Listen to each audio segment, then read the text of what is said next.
At 6 in the morning, I woke to my daughter-in-law standing in my bedroom doorway with a stack of papers in her hand, telling me I needed to sign them immediately because I was showing signs of cognitive decline. That's when I knew Jennifer Barnes had finally shown her true colors. My name is Vincent Brooks, I'm 58 years old, and I'm a retired bank manager. 2 years ago, I lost my wife Diana to a sudden stroke. Since then, I've been living alone in our house in Sacramento, California, the same place we called home for 23 years. I thought the hardest part of my life was behind me when I buried Diana. I was wrong. The morning Diana died, I was making coffee in our kitchen when I heard a thud from upstairs. Found her collapsed in our bathroom, still in her bathrobe, the curling iron she'd been using lying on the counter. The paramedics worked on her for 45 minutes, but the massive stroke had already done its damage. She was 56 years old, planning to retire in 3 years so we could travel together. Instead, I buried her on a Tuesday in October while the leaves were turning gold. For months after the funeral, I couldn't even walk into our bedroom without feeling like someone had punched me in the chest. Diana had this way of organizing everything. Bills paid on the 15th of each month, insurance documents in the blue folder, important papers in the fireproof safe. She'd always handled our finances together with me, asking smart questions, keeping us on track. Losing her meant losing my partner in everything, not just my wife. That's when I threw myself into getting my finances organized. As a former bank manager who'd spent 32 years helping people with their money, I knew the importance of having everything in order. After Diana's life insurance paid out and I calculated everything we'd saved, I had about $320,000 in savings, a $180,000 life insurance policy still in my name, and our house was worth around $450,000. Not bad for a working man, but without Diana's income from her job at the school district, I had to be more careful about spending. My son Christopher had been married to Jennifer for about 3 years when Diana died. Jennifer worked as a licensed clinical social worker at the county health department, and I'll admit, I was impressed by her credentials. She seemed caring, professional, always asking the right questions about my health and how I was managing on my own. During those first terrible months of grief, she'd stop by with casseroles, offer to help with grocery shopping, even organized a cleaning service to come once a month. Looking back now, those weren't caring questions. They were reconnaissance. Jennifer had this way of making everything sound like professional advice. Vincent, I see a lot of elderly clients who struggle with organization after losing a spouse, she'd say, standing in my kitchen and looking around like she was doing an assessment. It's completely normal. The important thing is recognizing when you need help. I appreciated her concern, or at least I thought I did. Diana's death had left me feeling lost in my own house, and Jennifer's professional demeanor made her seem like someone who understood the process of grief. She'd mentioned things like adjustment disorders and complicated grief responses in this gentle, clinical way that made me feel like I was being cared for by an expert. The first real red flag came about 6 months after Diana's funeral. I was sitting in my kitchen going over some bank statements when Jennifer stopped by unannounced. She had this way of just showing up, which Diana used to find annoying, but I figured she was trying to help. "Vincent, I've been thinking," she said, settling into Diana's old chair at the kitchen table like she owned the place. "Have you considered having someone help you manage your finances? I mean, it's a lot for one person, especially during grief." I told her I'd been managing money just fine for 32 years at the bank. Thank you very much. But she had this concerned look on her face, like I was some confused old man who couldn't balance a checkbook. Of course, she said quickly, putting on that social worker voice. "I just meant, there are services available. Professional money managers. It might take some stress off your shoulders. I see it all the time in my work. People your age who get overwhelmed by financial decisions after losing a spouse." She said people your age, like 58, was ancient, like I was already 1 foot in the nursing home. That conversation stuck with me, not because I needed financial help, but because something about her tone felt off, like she was fishing for information, testing my confidence. Then the little comments started. Jennifer would visit with Christopher every Sunday for dinner, a tradition we'd maintained since Diana died, and she'd make these subtle observations. "Dad, did you remember to pay the electric bill? The light seemed dim when we walked in." Or, "Vincent, you mentioned buying groceries yesterday, but I don't see any new food in the refrigerator. Are you sure you went shopping?" The thing is, I had paid the electric bill on time, same as I'd done for 23 years. The light was dim because I'd switched to those LED energy-efficient bulbs to save money. And I had gone grocery shopping. I just hadn't unpacked everything yet because I'd gotten distracted organizing Diana's recipe cards. But when your daughter-in-law is a trained social worker asking these questions in front of your son, it makes you start second-guessing yourself. Christopher began looking at me differently too. During our Sunday dinners, he'd ask probing questions about my daily routine. Dad, how are you sleeping? Are you taking your medications correctly? Maybe we should organize them in one of those pill containers with the days of the week. I wasn't taking any medications except a daily vitamin and some fish oil Diana had insisted I start taking for my heart. But suddenly, I felt like I needed to prove I was competent to my own son. I'm managing just fine, I'd tell him, but Jennifer would give him these meaningful looks, like they were sharing some professional assessment I wasn't privy to. She'd nod slightly and make these little him sounds that social workers make when they're documenting concerning behavior. The situation escalated about a year after Diana's death. I came home from the grocery store one Tuesday afternoon to find Jennifer sitting in my living room with a man I didn't recognize. She introduced him as Dr. Peterson, a geriatric specialist from the medical group her office worked with. Vincent, she said, standing up with that practice social worker smile, I was so worried when you didn't answer your phone yesterday. Christopher and I thought it would be good for you to have a quick checkup just to make sure everything's okay. I hadn't answered my phone because I'd been in the garage organizing Diana's old gardening tools, something I'd been putting off for months. The phone was in the kitchen and I'd had the radio on while I worked. But before I could explain, Dr. Peterson was asking me a series of questions like I was already his patient. Mr. Brooks, can you tell me what day it is today? Who's the current president? Could you count backwards from 100 by sevens for me? The whole thing felt like an ambush. Jennifer sat there taking notes on a yellow legal pad while this doctor I'd never met before evaluated my mental state in my own living room. I answered all his questions correctly, but I could see Jennifer's disappointment when Dr. Peterson declared me cognitively sound and recommended I just stay active and engaged. After they left, I sat in my kitchen feeling like something important had just happened, but I couldn't put my finger on what. That's when I started paying closer attention to Jennifer's behavior. I began noticing things I'd missed before. Jennifer had a key to my house, which Diana had given her years ago for emergencies, but she was using it to come and go when I wasn't home. I started finding things moved around, papers on my desk shuffled differently than I'd left them. Mail opened and resealed with tape. My financial documents not quite where I remembered putting them. The bank statements were the biggest tell. I'd always kept them in a manila folder in Diana's old desk, organized by month. But I started finding them out of order, sometimes with coffee stains or fingerprints that weren't mine. Jennifer was studying my finances, learning my habits, documenting my spending patterns. One Thursday morning, I decided to test my suspicions. I left a $20 bill on my kitchen counter, right next to the coffee maker where anyone would see it, and went to the hardware store for about 2 hours. When I came back, the bill was gone, but there was a note in Jennifer's handwriting. Borrowed $20 for lunch, will pay back. Jay, she'd been in my house while I was out, helping herself to my money and leaving notes like she was doing me a favor by telling me about it. That $20 was never paid back. The financial intrusions got bolder. I started noticing small withdrawals from my checking account, $50 here, $75 there. Amounts just small enough to seem like normal spending. When I called the bank to ask about them, they told me the withdrawals had been made with my debit card, but I knew I hadn't made them. Someone had either copied my card or figured out my PIN. I called my old friend Maxwell Stone. Max had worked as a private investigator for 15 years before retiring, and we'd kept in touch since our kids went to school together. When I told him what was happening, he didn't seem surprised. Vincent, you're dealing with what we call a long-term financial predator, he said over coffee at our usual diner. She's building a case to have you declared incompetent so she can control your assets. The social worker credentials give her credibility, and she's using her professional knowledge to manipulate the situation. Max explained how these schemes typically work. The predator documents instances of forgetfulness, financial confusion, or poor judgment. They create situations that make the victim look incompetent, then use that evidence to petition for guardianship. Once they have legal control, they can access bank accounts, sell property, even move the victim to a care facility against their will.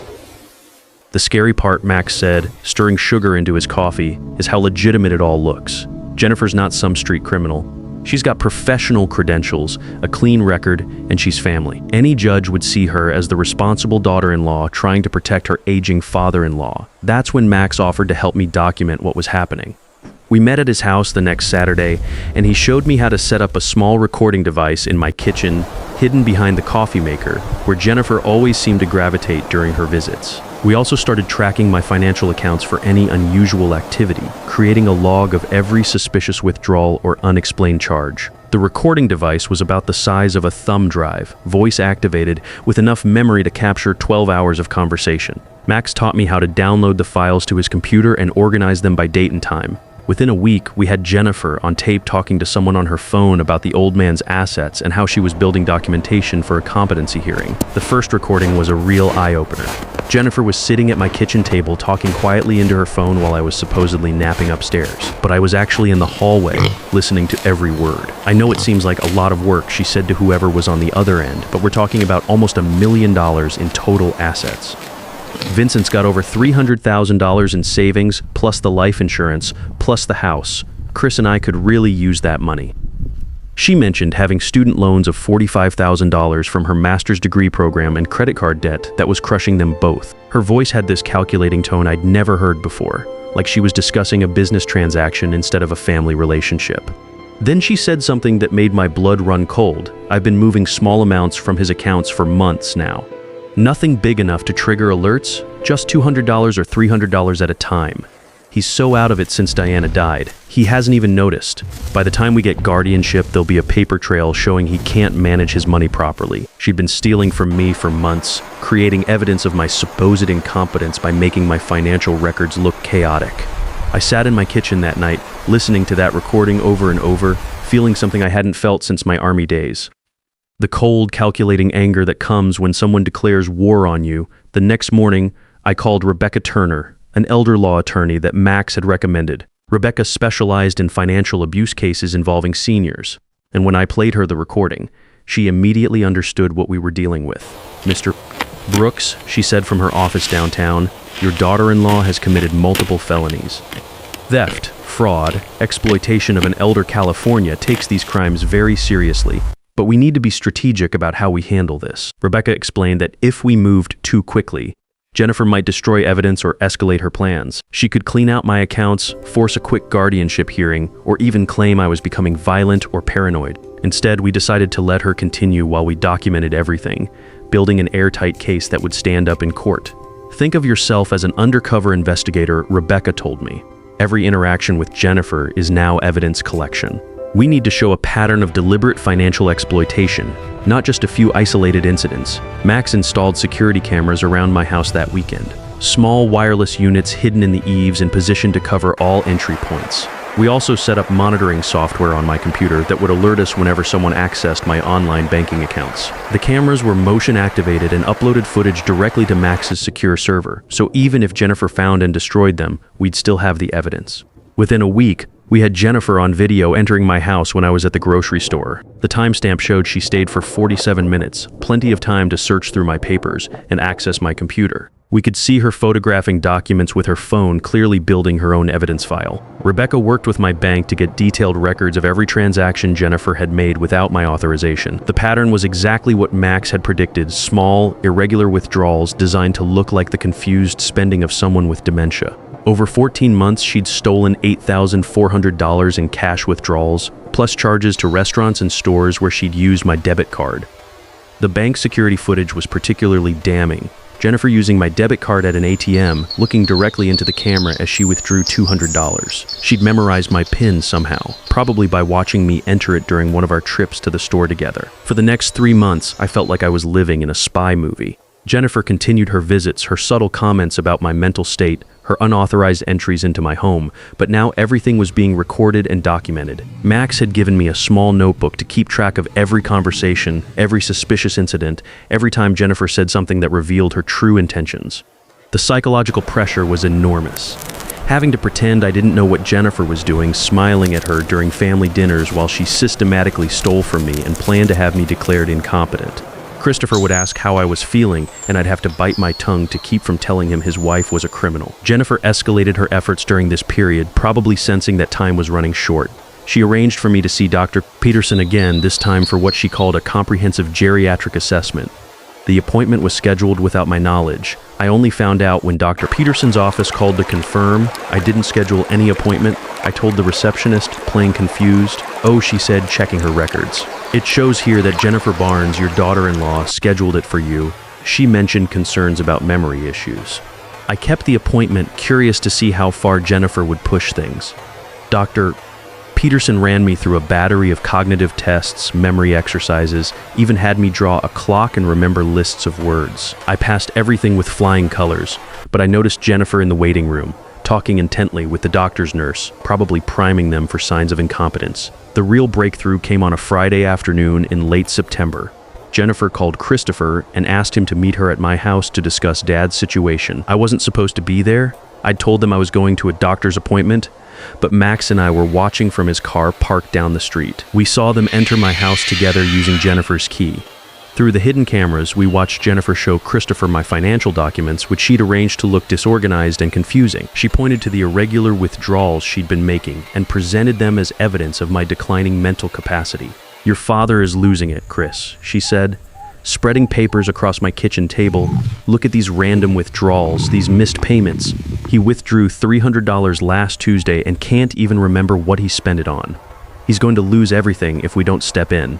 Christopher looked genuinely worried as he examined the papers. My own son, believing his wife's lies about his father's competence, nodding along as she built her case against me. The missed payments she mentioned were bills I'd deliberately delayed by a few days to see what she'd do with the information. "I've been researching the legal options," Jennifer continued, pulling out a folder of documents she'd obviously prepared in advance. "We can petition for emergency guardianship if we can show he's a danger to himself financially. I've already talked to Dr. Peterson about testifying." She handed Christopher a stack of legal forms, guardianship papers, power of attorney documents, applications to have me declared mentally incompetent. The forms were already filled out, requiring only signatures to set the process in motion. "Once you sign these, we can protect him from himself," she said, handing Christopher a pen. "And honestly, Chris, we could really use the financial relief. Your father doesn't need $320,000 sitting in savings earning almost nothing. We could invest it properly, maybe pay off our student loans, make that money work for the family." There it was, the real motive laid bare. Not protecting me from myself, but accessing my money to solve their financial problems. I watched through the camera as my son held the pen, clearly torn between loyalty to his wife and respect for his father. "Are we sure this is the right thing to do?" Christopher asked, looking uncomfortable with the paperwork. "Chris, I'm a trained professional," Jennifer replied, using her credentials to pressure him. "I see cases like this every day. Your father is exhibiting classic signs of financial incapacity. If we don't act now, he could lose everything to scams or poor decisions. I'd heard enough." Max and I entered the house through the back door while they were focused on the paperwork in the kitchen. "Don't sign anything, Christopher," I said, walking into the kitchen with Max behind me. Jennifer spun around, her face going white as a sheet. Christopher looked confused, then embarrassed, like a kid caught with his hand in the cookie jar. The legal papers scattered across my kitchen table like evidence of a crime they hadn't quite committed yet. "Dad," Christopher stammered, his voice shaking. Jennifer was explaining how she's been stealing from me for months," I said calmly, pulling out my phone, "and how she plans to have me declared incompetent so she can steal more." I hit play on the recording app, and Jennifer's own voice filled the room, crystal clear as she described her theft strategy to whoever had been on the other end of that phone call. As the recording played, describing how she'd been moving money from my accounts and building false evidence of my incompetence, Jennifer's composure completely cracked. "You can't record people without their consent," she said, but her voice was shaking now, the professional mask finally slipping. "Actually," Max said, stepping forward and showing his private investigator license, "California is a one-party consent state. Vincent can record any conversation in his own home, and we've got a lot more than just this one phone call." Max opened his laptop right there on my kitchen table and started showing Christopher the evidence we'd collected. Bank records showing Jennifer's unauthorized withdrawals, security footage of her using my debit card at ATMs, video of her entering my house when I wasn't home, 3 months of documented theft and manipulation, all time-stamped and cataloged like a professional investigation. Christopher stared at the screen in horror as he watched his wife systematically stealing from his father. "Jennifer, what is this? You told me Dad was getting confused, that he was having financial problems." "I was protecting him," Jennifer said desperately, trying to salvage the situation. "Vincent's been making poor decisions since Diana died. Someone needs to take responsibility for his finances before he loses everything."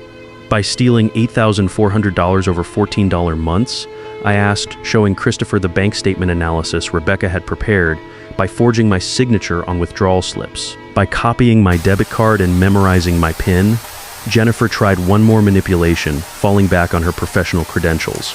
"Christopher, I'm trained to recognize elder abuse and financial exploitation.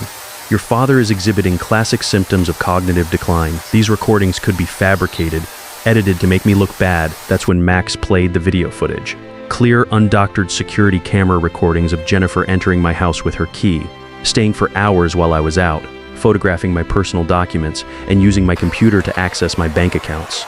The timestamps matched exactly with the unauthorized transactions in my bank records. Rebecca Turner arrived 20 minutes later with a sheriff's deputy, just as we'd planned. Jennifer was read her rights and arrested on charges of elder financial abuse, theft, and fraud.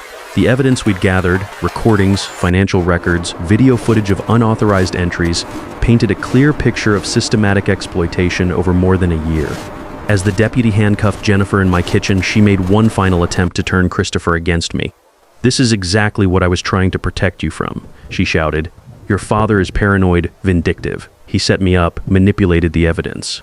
Can't you see he's not thinking clearly?" But Christopher wasn't listening anymore. He was staring at the legal papers she'd brought, reading the guardianship documents that would have given them complete control over my life and my assets. His name was already typed in as co-petitioner, ready for his signature. "You were going to have my father declared incompetent," he said quietly, the full weight of the betrayal finally sinking in. "You were going to use me to steal from him."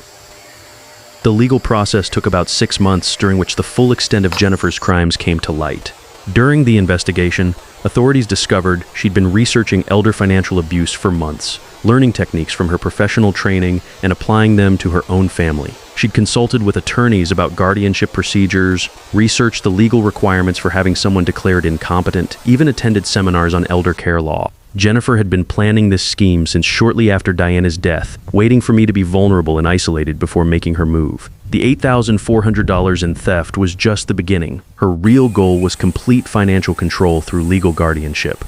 Christopher filed for divorce after seeing the complete evidence file. It took him months to process that his wife had manipulated both of us, using him as an unknowing accomplice in her scheme to steal from his father. The hardest part for him was realizing he'd been questioning my competence based on lies Jennifer had been feeding him for over a year. "Dad, I should have trusted my instincts," he told me one evening as we sat on my back porch watching the sunset. "There were signs, little things that didn't add up, but she always had explanations that sounded reasonable. I wanted to believe she was trying to help." "She's a professional manipulator, son," I said. "She used her training and her credentials to make herself seem credible. Don't blame yourself for being fooled by someone who studied how to fool people." Jennifer's sentencing hearing was held on a cold Tuesday in March. She was sentenced to 15 months of supervised probation, 200 hours of community service specifically working with elder abuse prevention programs, and ordered to pay 8,400 TARs in restitution plus $12,000 in legal fees. More importantly for future victims, she lost her social worker license and can never work in that field again. The judge made a point during sentencing that stuck with me. "Ms. Barnes," he said, "you violated not just the law, but the fundamental trust that families place in professional caregivers. You used your education and credentials as weapons against a vulnerable family member. The damage you've done goes far beyond the money you stole." Christopher and I have rebuilt our relationship over the past 18 months. We have Sunday dinners again, and he's more involved in my life, but in a healthy way that respects my independence. He learned to recognize the difference between genuine concern and manipulation, and I learned to be more open about when I actually do need help. I've become something of an advocate for elder financial protection in my community. I speak at senior centers, community groups, even law enforcement training sessions about recognizing the warning signs of financial abuse. The most important thing I tell people is this: trust your instincts. When someone starts making you doubt your own competence, especially when money is involved, it's time to ask hard questions and seek independent advice. Jennifer thought she could use my grief and my trust in family to steal my future. She calculated that an isolated widower would be an easy target, that her professional credentials would give her credibility, and that my love for my son would make me vulnerable to manipulation. She was wrong on all counts. My $320,000 is still in my account, earning interest and growing for my actual retirement needs. My house is still mine, filled with memories of Diana and new experiences with Christopher and his children. My dignity is intact, and my son learned a valuable lesson about the difference between love and exploitation. Sometimes the best revenge isn't getting even, it's making sure the person who tried to hurt you can never hurt anyone else the same way. Jennifer's professional license is gone, her reputation destroyed, and her marriage ended. She lost everything she was trying to steal from me. That's worth more than any amount of money she thought she could take. The hardest lesson I learned wasn't about money or trust. It was that protecting yourself doesn't make you paranoid. It makes you prepared. And sometimes the greatest act of love is refusing to be a victim. Real family doesn't exploit your weaknesses. They help you strengthen them. Jennifer taught me the difference between someone who cares about you and someone who cares about what you have.